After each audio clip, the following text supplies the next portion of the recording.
Hey guys, Drew here with Smokecraft Barbecue. Today I'm going to teach you guys how to make some amazing pork belly burnt ends. So we're going to start off today. I've got a Compart Duroc pork belly. This is a whole pork belly you can order online. This is the top of the line when it comes to pork bellies. They're super fatty and they have great flavor and rendering. If you look at the back here, as we get into it, you can already see all the beautiful marbling within the meat here. That's just going to make it really nice and tender. So when we look for a pork belly, we're looking for one that's about 1 inch thick all the way around, that's got a consistent size, so we can have nice consistent size burnt ends. So let's go ahead and get this thing going. First, start off today, I'm outdoors because it's a beautiful day. I'm using a disposable cutting board. We're going to cut our pork belly into about 1.5 inch square pieces. The 1.5 inch squares will cook down throughout the process to give us about that 1 inch size. That's a perfect bite. So we'll start off with our pork belly here. And what's great about this disposable cutting board, which you can get from Apocalypse Now Barbecue, is that it has numbering on it, or it has a ruler on it, so I can sit here and take a look at how wide I want to cut my pork belly. Now you want a really nice sharp knife and you're able to go right through. The ends are going to be a little bit thicker, so really our target today for perfect burnt ends is going to be this section right here, but we're going to do the entire thing and just cut it up. So I'm going to go ahead and I got a really nice sharp knife here, and I'm able just to slide right through it and get a nice piece. Just go right down again, shooting for about 1.5 inches. Trying to be as consistent size-wise as I can.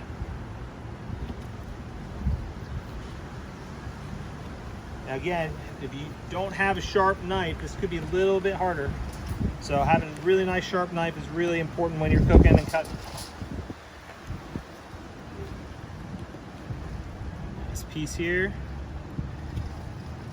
Now you can see the one whole pork belly is going to give us a lot of pieces here. So if you're doing a small thing, you can get a pork belly that's already sliced up into about 1 inch slices at Costco. Makes your life a lot easier if you're doing a smaller group. All right, so I've cut them one way. Now I'm going to go ahead and cut them the other. Again, trying to be consistent with our sizes, so we get these beautiful about 1.5 inch cubes. They're nice and square. Now I don't want any waste, so I may have one that's a little off center here or there.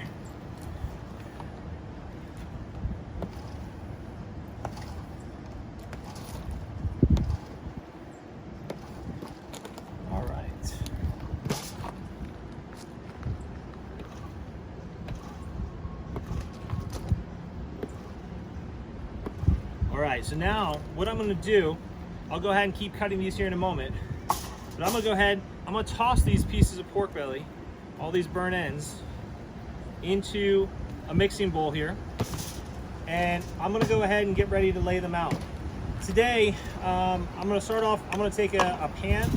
I've lined it with foil to make cleanup a little bit easier, but notice I have a wire rack underneath it as I do this.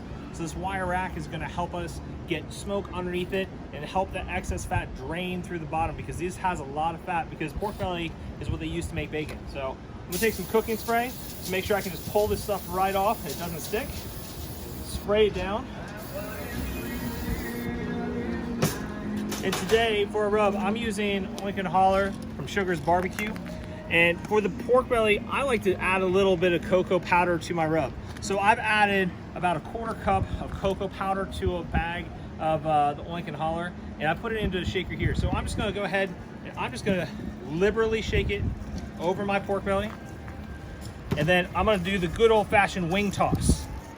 And if you got a bigger bowl, you can put more pieces in at a time, but your goal is to get all of your pork belly pieces evenly covered. I haven't found a better way to do this as evenly than just tossing it like such.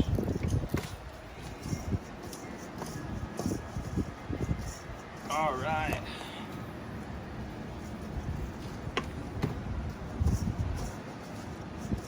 All right, so once we have all of our pieces of pork belly beautifully covered, I'm gonna go ahead and I'm gonna put them onto our rack.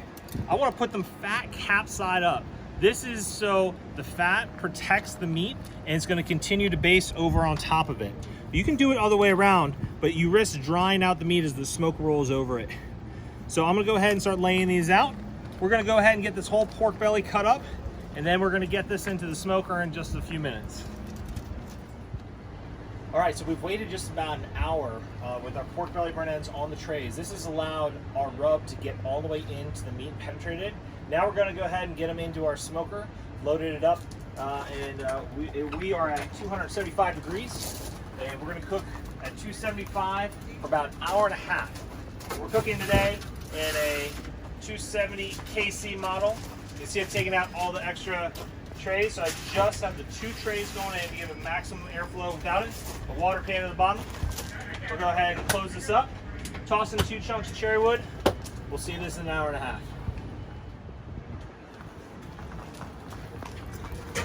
All right, guys, we've been sitting at 270 degrees for the last hour and a half. Now we're gonna go ahead and take our pork belly burnt ends and take them out of the smoker and get them wrapped. So let's come in and take a look, see how these bad boys look. Ooh, look at those. Now, pro tip here, I'm wearing white cotton gloves underneath the plastic gloves so I can handle this.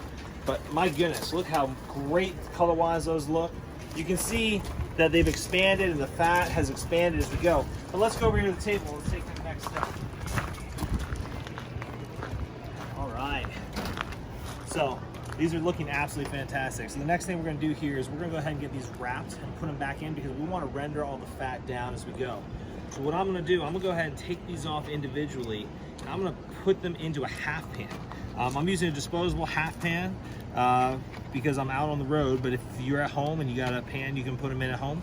Do that. You just wanna make sure as you cover the pan that they're deep enough inside that it's not gonna hit the top and wreck your bar.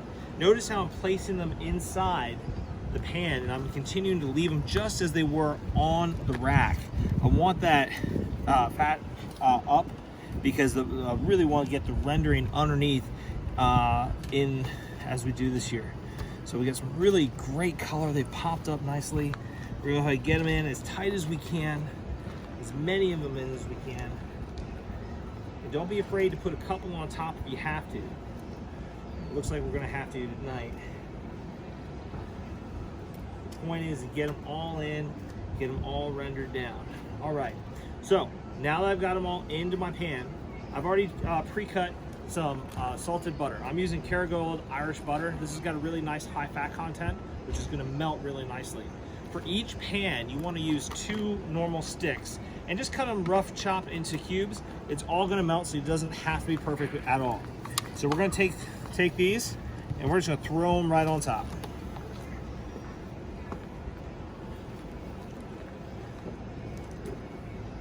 Try and make sure you get all of it into your pan, not on the table. All right, so I'm just roughly putting it around. It's gonna melt, I know that, but we're trying to get equal coverage.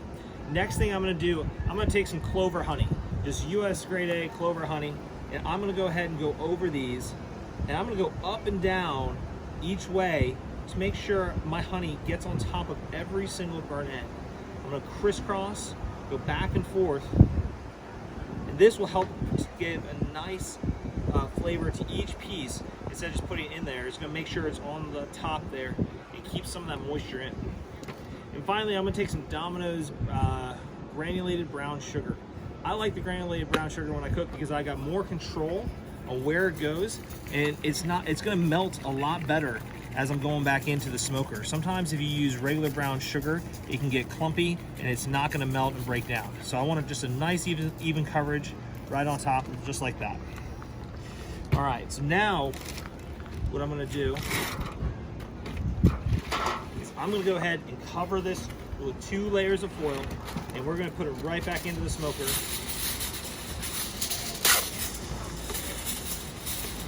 When you're smoking, you always wanna use heavy duty foil because you don't wanna have any breaks in your seal.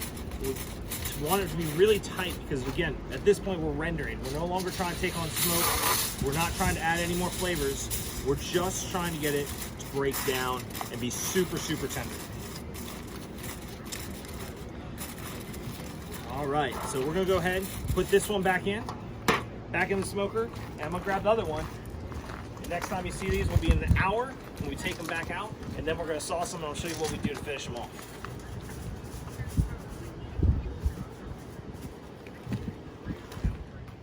All right guys, so our burnt ends, they sat in the smoker at 275 degrees for another hour, completely wrapped, untouched, ready to go. So in the meantime, to finish off our burnt ends tonight, I've taken some Sugar's Barbecue Rodeo Candy, and I've mixed this with a little bit of apple juice. You could use a little apple jelly as well to add that sweetness to it. And I've heated that up. When you heat up your sauce, you don't want to bring it to a boil because you're not trying to burn sugars. So I've got that hot here, but let's take a look at these burnt ends and see how they came out.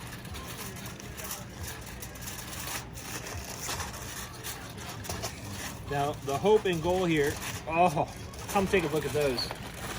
The color on those is absolutely fabulous. We have this absolutely beautiful mahogany red. And let's go ahead and just grab one and take a look.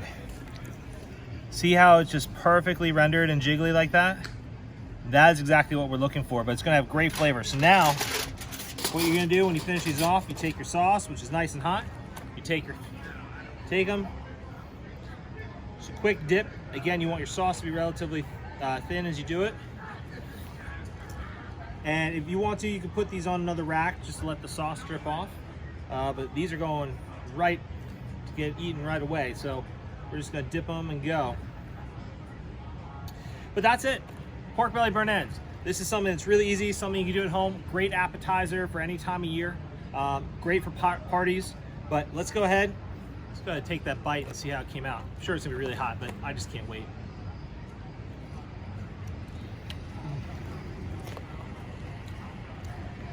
That right there is amazing. Make sure you guys try this at home. Let me know how it comes out. Be sure to click subscribe on the bottom so you guys can check out all the great things that we're doing over at Smokecraft.